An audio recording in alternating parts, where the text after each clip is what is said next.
Bon matin. Alors, dernière histoire. Hier, je suis au salon de coiffure. J'ai un client habituel que je connais bien. Il a toujours travaillé dans le secteur financier. Et puis, comment dire, il arrive, tu sais, habituellement quand les gens ils viennent vers toi, ils viennent droit vers toi, d'accord? Lui, il est un peu sur le côté, d'accord? Et on se fait toujours la bise. Et puis, donc, il me dit directement en arrivant, je vais pas bien. Je dis, ok, d'accord. Et puis, bon, bah, j'essaie toujours de changer un petit peu le cours du courant, d'accord, parce que nous sommes d'abord avant tout des fréquences. Et puis, pendant sa coupe de cheveux, j'arrivais à le faire rigoler, raconter des histoires drôles et sympathiques du monde à Gladys. Et puis là, à un moment donné, il me dit, bah, il me raconte un petit peu ses problèmes actuellement avec encore des dégâts d'eau, des assurances chez lui. Bon, et puis j'arrive encore à diffurguer l'énergie en lui racontant des petites histoires drôles, amusantes, sympathiques. Et pendant tout ce laps de temps, d'accord, euh, il se passe plein d'éléments. Il se passe des formes d'énergie tellement violentes, d'accord, vivant en lui, d'accord, que j'absorbe et qu'à un moment donné, ça paralyse un peu ma vue, tout en coiffant. Ça me donne des attaques au cœur, des compressions électriques d'énergie. Je reste calme, j'essaie de respirer, je fais semblant toujours de rien, d'accord. Le tout dans la vie, c'est de faire semblant de rien, d'accord. Pas pour donner force à cette énergie justement chaotique dans ce qu'il vit actuellement, d'accord. Et par empathie, évidemment, c'est les éléments que je ressens. Et puis, je termine sa conduite. Puis là, je l'attrape par la main et je lui dis, tu sais ce que j'ai ressenti pendant toute ta coupe? Alors, je lui donne les explications des attaques au niveau du cœur, au niveau de la vue aussi, au niveau extrêmement sensoriel. Et puis, il me regarde, il me fait un petit sourire. Et puis, il me dit, c'est exactement ça. Je dis, écoute, tu vas faire un infarctus. Je dis, faut vraiment arrêter. Ton énergie doit comprendre ce qui se passe aussi au niveau de ton organisme par rapport à ton stress, d'accord? C'est pas le fait qu'il avait des problèmes de dégâts d'eau, assurance et tout ça, c'est qu'il était en train de générer un élément énergétique vraiment extrêmement stressant. On peut avoir des catastrophes dans la vie, il y en a plein tous les jours, et on a tous les jours à faire face à des choses affreuses, d'accord, qui arrivent un peu à tout le monde, mais il y a énormément de belles choses à l'intérieur de chaque individu, le calme, la douceur, l'écoute, la créativité, d'accord, énergétique, hein, pour justement fréquencer différemment. Et puis évidemment, lui il part, et puis je lui dis merci de m'avoir laissé tous ces cadeaux énergétiques, hein. Il rigolait comme un fou.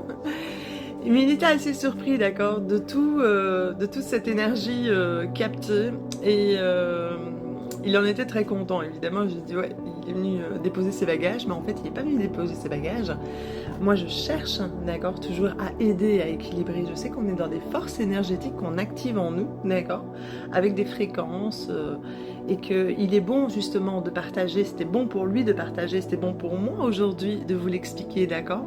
Donc, ce n'est pas du tout négatif, c'est extrêmement positif. Là, on voit de l'énergie en activité, avec un besoin de communication, des réactions de mon corps énergétique affaibli par sa vie intérieure, ce qu'il vit. Donc c'est extrêmement positif, d'accord. Les gens ils ne peuvent pas voir ça autrement, d'accord, que cette bel échange. Les gens ils vont dire oui mais c'est dur, si t'as eu mal, hop hop hop hop hop hop hop hop, d'accord. On peut pas amplifier cette énergie-là, on peut l'accepter, la comprendre, et comme je dis, la fréquence c'est modifiée à l'intérieur de moi, à l'intérieur de lui. Moi, ça m'explique vraiment le fait d'être un réceptacle et une communicatrice dans l'énergie, d'accord. Et lui, ça lui a permis de changer sa fréquence, d'accord, d'avoir compris qu'il était entendu, d'accord, mais pas entendu uniquement au niveau de ses problèmes, d'accord, au niveau de son monde intérieur, de stress, hein, d'énergie, parce que c'est ça le plus important, que ça pouvait affecter son cœur, affecter sa vue, d'accord. Donc c'est hyper important d'en avoir parlé, parce que quand tu parles avec les gens, automatiquement tu modifies la fréquence, d'accord. Donc ça c'était la dernière histoire qui m'est arrivée hier. J'ai une autre histoire pour vous aujourd'hui, en fait. C'est une histoire qui remonte déjà à un certain temps. C'est avec mon patron, avec qui je travaille dans un autre salon. Comment dire, son épouse a eu une rupture d'anévrisme, d'accord, extrêmement sérieuse.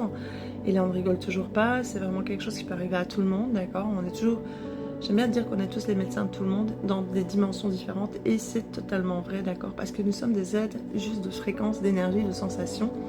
Arrêter le temps dans une théorie, c'est donner force des fois à des malaises, d'accord. Si vous arrivez à arrêter le temps de donner une conscience à des malaises, c'est une chose, mais il faut transformer la fréquence, d'accord, extrêmement important.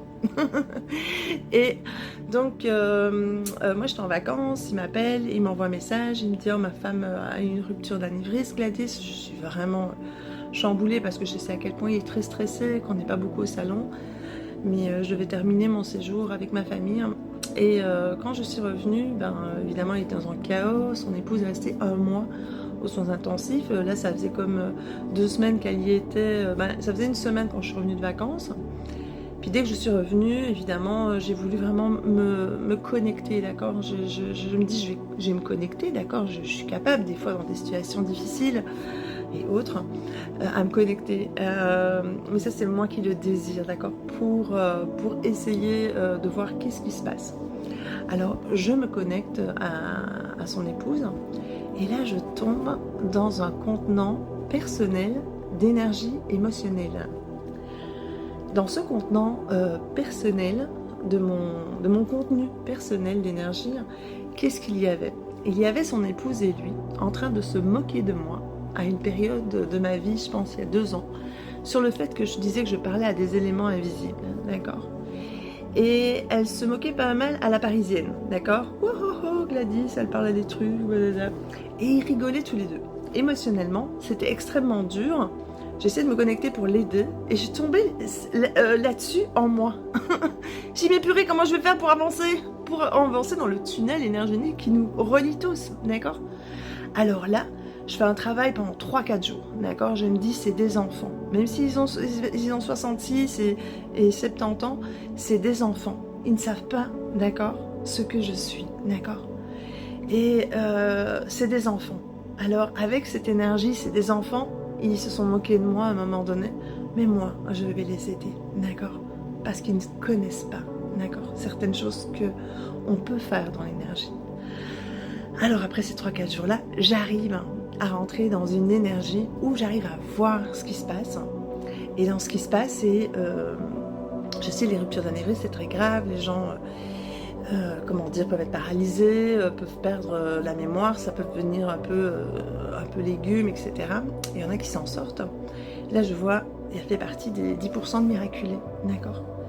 Et puis, elle est quand même restée 1 mois. Et puis là, dès la 2e semaine, donc j'ai réussi à rentrer en contact. J'ai commencé à dire à tous les clients au salon et à mon patron lui-même, je dis, elle est miraculée, elle n'aura rien, tout va être super, elle va reprendre.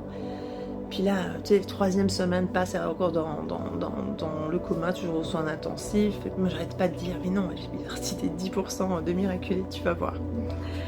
Et puis après, le mois passe, puis après, elle sort enfin du soins intensifs. Après 1 mois, il faut comprendre, à 66 ans, quand tu restes aux soins intensifs pendant 1 mois, bah, ton corps, il est vraiment KO, tu sais. Et puis en effet, donc elle sort, elle se met à parler, d'accord. Elle se met à marcher. Elle fait partie des 10%. Là, elle est venue avant-hier se faire un petit brushing au salon. Là, ça fait 2 semaines qu'elle est sortie de l'hôpital. Et figure-toi que je sais qu'Albert lui a dit, que je lui avais dit qu'elle fait partie des miraculés. Elle sait qu'elle a failli mourir, elle sait que c'était tout un combat énergétique, hein. Puis grâce à sa famille, grâce aux prières de sa famille, grâce à l'énergie qui l'entoure, il y a des équations complexes à travers le temps, elle fait partie des miraculés. D'accord. Et puis elle est venue me demander, est-ce que tu crois que je vais vivre longtemps? Et je lui ai dit, oui, tu vas vivre longtemps. D'accord. Et ça va aller. Donc c'était une belle magie, d'accord, que j'avais besoin de partager. Alors là-dessus c'est tout, je pars au boulot. Une belle journée à vous. Bisous.